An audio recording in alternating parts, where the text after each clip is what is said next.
السلام علیکم ورحمۃ اللہ وبرکاتہ۔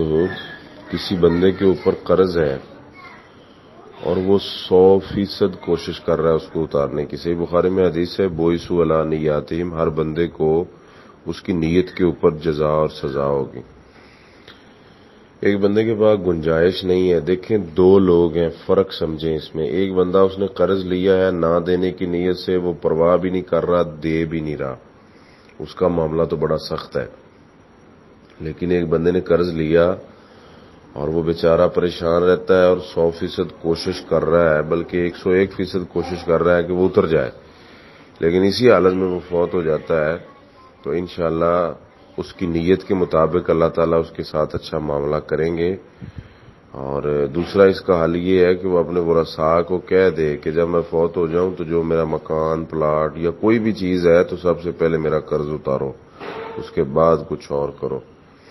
تو اگر وہ بھی جائیداد بھی اس کی نہیں ہے تو دیکھ لیں، اللہ تعالیٰ پہ آسانی پیدا کرے، کچھ مسلمانوں کو بتائیں کہ کتنا قرض ہے تاکہ سارے مل جل کے اتار دیں۔ تو باقی یہ ہے کہ اپنی نیت صاف رکھیں ادائیگی والی، تاکہ اللہ تعالیٰ آپ کے ساتھ آسانی والا معاملہ کرے۔